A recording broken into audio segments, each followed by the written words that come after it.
G'day guys, just enjoying a little read of a book. I try and read every day, and I try and read one book a month. That's a little target I have. But anyway, I'm just reading Yanis Varoufakis' new book, Another Now.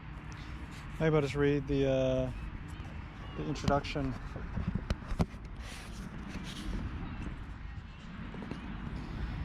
Imagine it's 2025. Years earlier, in the wake of the financial crisis of 2008, a global high-tech uprising has birthed a capitalist world in which work, money, land, capital networks, and politics have been truly democratized. In a thought experiment of startling originality, world-famous economist Yanis Varoufakis offers a glimpse of this alternative reality.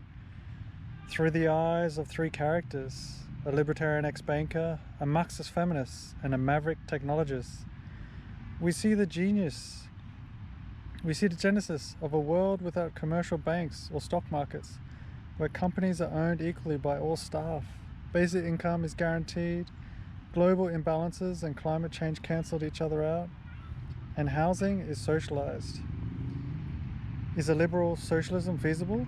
Can prosperity grow without costing the earth? Are we able to build a good society despite our flaws? As radical in its form as is in its vision, Another Now blends Platonic dialogue with speculative fiction to show that there is an alternative to capitalism, while also confronting us with the greatest question: how far are we willing to go to bring it about? So guys, I'm just about a quarter of the way through. Just getting into, there's a bit of dialogue between the three characters now, where they're talking about the alternative world, which Costa has invented, like a machine where he could go back and talk to himself, or to himself in an alternative now. So yeah, interesting book. It's probably my third from Yanis Varoufakis. I enjoyed Adults in the Room, and another one talking to my daughter about the economy. So yeah, I can recommend it so far. A quarter of the way through.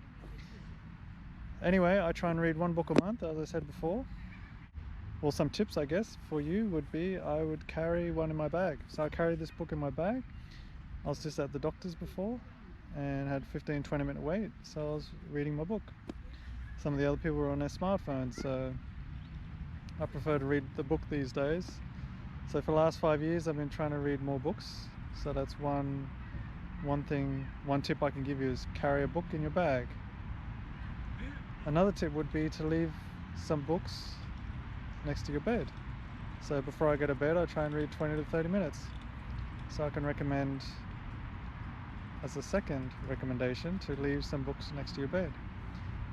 And to my wife's horror, I also leave some books on the kitchen table and next to the telephone in the hallway. So there's a few different locations where I have books lying, and I could be reading 3 or 4 books in 1 month. So sometimes I don't read one book a month, but it's 3 or 4 over 2 months. So I chip away slowly.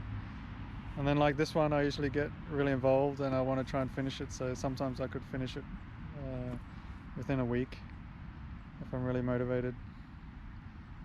Alrighty guys, it's a lovely afternoon in the park here. I was just getting into this book for 20 minutes, then I had my doctor's appointment, so now I thought I'd take 20 minutes to sit here in Stadt Park, get a bit of vitamin D going, and read my book. So I remember when I was working, some school kids used to come into our business, and I remember a sticker, "Those that read succeed." So that's always stuck with me. And if I can remember back to primary school even, I went to one of my friend's house and we're getting ready for soccer, and he's waiting for his dad to take us. And he just sits down on the bed and starts reading a book. And I thought to myself, hey, aren't you going to entertain me? So I also got a book and started reading it in school. He was a good speller. He was pretty good with general knowledge, and yeah, all-round top student. So, you know, those that read succeed. The evidence is there when I think back. Anyway, I'm going to get back to it. Hope you have a good day. Remember, 1 book a month, and leave a few books lying around the house, and yeah, spend a little bit less time on the smartphone.